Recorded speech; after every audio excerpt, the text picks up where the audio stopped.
अम्बरीश जी महाराज मुकुंद लिंगाले दर्शने दृशौ तद्भृत्य गात्र स्पर्शिंग संगमम घ्राणम च तपा सरोज सौरभे श्रीमत्तुलस्यावशनाम तदर्पिते। निर्माल्य उतरता है तो उसको अपनी नाक से लगाते हैं। भगवान के ऊपर फूल चढ़ाया है, चढ़ाने के तत्पश्चात उसको ऐसे कपोलों से लगाओ, ऐसे लगाओ। आप तो उठा करके ऐसे ही पटक देते हैं, किसी के पाम पड़ते रहते हैं, कूड़ेदान में झाड़ू झाड़ता रहता है उसको बड़े अच्छे तरह से अच्छी साफ सुथरी थाल में उसको उतारो। जो भगवान को जो आप जो चढ़ाते हैं उसको भगवान से आज्ञा मांगकर उनको प्रार्थना करके, अरे रामचरितमानस में तो यहाँ तक लिखा है, राम जी ने पूछा महर्षि वाल्मीकि जी को, गुरुजी हम कहाँ रहे? तो उन्होंने कह दिया आपके ऊपर चढ़ाए हुए निर्माल्य को जो अपनी नासिका से लगाकर उसकी सुगंधी खुशबू लेता है, अयोध्या रहना भले ही भूल जाना, लेकिन उस भक्त के हृदय में कभी भी ना वास करना भूलना। ठाकुर जी के ऊपर चढ़ाई गई माला, कभी बांके बिहारी जी के मंदिर में आप देखें, बिहारी जी को चढ़ाई गई माला पुजारी जी यूं फेंकते हैं, भक्त लोग लपक करके उचक करके लेते हैं, फिर उसको गले में डालेंगे, कपोलों से लगाएंगे, नासिका से लगाएंगे।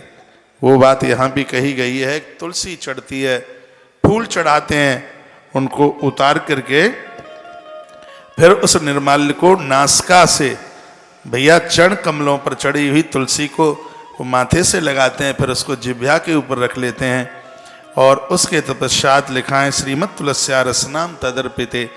एक बात और आप सुन लें, आपको शायद ना पता हो, भगवान को आपने भोग लगाया और उस भोग में से किंचित मात्र भोग आपने नहीं लिया तो पूजा का 1% भी फल नहीं मिलता। ठाकुर जी को भोग न लगाया जाए तो कोई साकार पूजा नहीं है। सिर्फ नहला करके पानी में डुबा करके कुछ नहीं होगा। ये श्लोक लिखा है, घ्राणम च तत्पाद सर्व सौरभे श्रीमत्तुलस्या नैवेद्यम रसना तदर्पिते।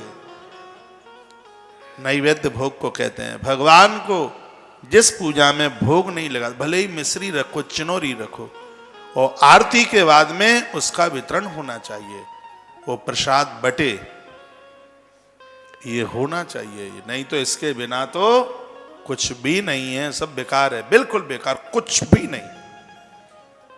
आरती से पहले हमेशा भोग आरती से पहले लगाया जाता है और उसका वितरण आरती के बाद होता है।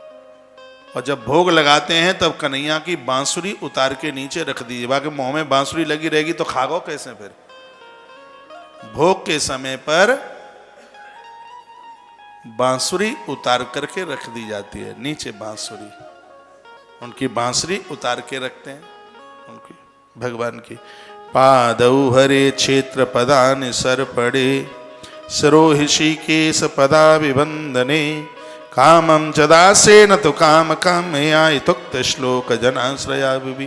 कथा समझ में आ रही है थोड़ी बहुत? नहीं तो मैं चैप्टर भी बदल दूंगा हाल। अम्बरीश राजा की कथा है जिन्होंने विलक्षण एकादशी के व्रत अपने जीवन में किए हैं। ऐसे राजा अम्बरीश और उनकी गृहिणी की कथा आप सुन रहे हैं। अम्बरीश के पैर भगवान के मंदिर तक पैदल जाते हैं, इतने बड़े राजा हैं, पैदल